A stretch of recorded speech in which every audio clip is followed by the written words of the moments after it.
Hello, everyone. In this slide presentation, we are going to explore how we can bridge the gap between early childhood neuroscience and our daily classroom practices. We often talk about the importance of play, but today we're looking at it as a literal blueprint for building a child's brain architecture. It's important to understand that when children are engaged in joyful, meaningful play, they are doing more than just having fun. They are engaging in a high-intensity neurological workout. As the NAEYC notes, play fosters self-regulation and essential cognitive competencies. We aren't just managing behavior, we are physically shaping the brain. Think of executive function as a busy airport's air traffic control system. The prefrontal cortex acts as the tower, helping children filter through a constant stream of classroom noise, peer conflicts, and emotional desires to ensure a safe landing or goal-directed behavior. There are three core components to the system. Working memory. This allows children to hold and update information, like remembering the rules of a game while they play. Inhibitory control is the ability to resist impulses, like shouting out an answer. Cognitive flexibility is how we transition when routines change or rules shift. We work in a critical window of opportunity. Executive functioning isn't something children are born with. They only have the potential to develop it.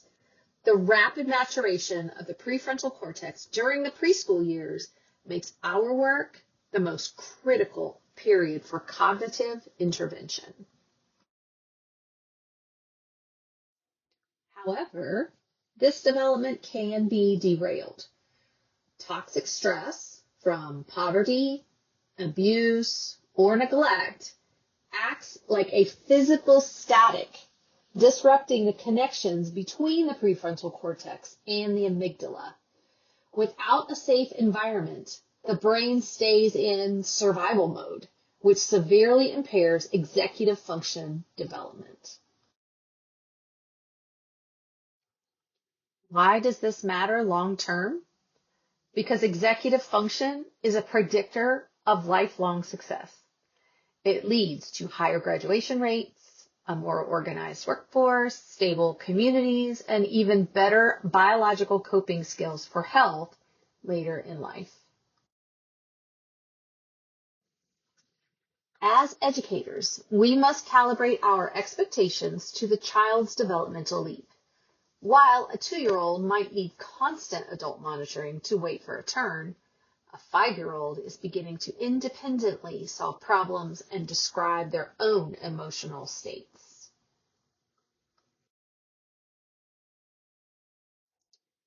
We act as the external air traffic control for our students. By explaining, modeling, and reinforcing these skills, we help children move toward their own internal prefrontal control. This iterative process makes their neural circuits permanently more efficient.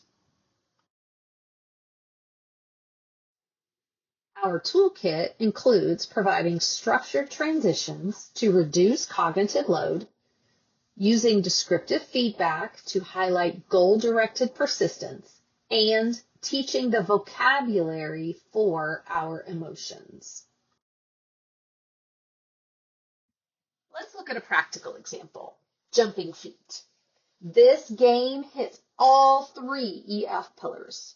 It requires working memory to hold the rule, inhibitory control to pause before jumping, and cognitive flexibility to adapt when the rule twists.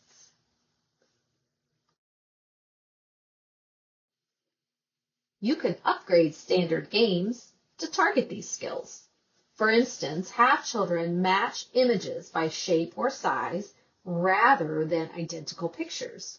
Or play reverse, Simon says, to challenge their inhibitory control. To wrap up, remember that play is not a break from learning. It is the work of learning. Every time you guide a transition or reframe a rule, you are wiring the neural circuits of a more resilient generation. Thank you for being the architects of their potential.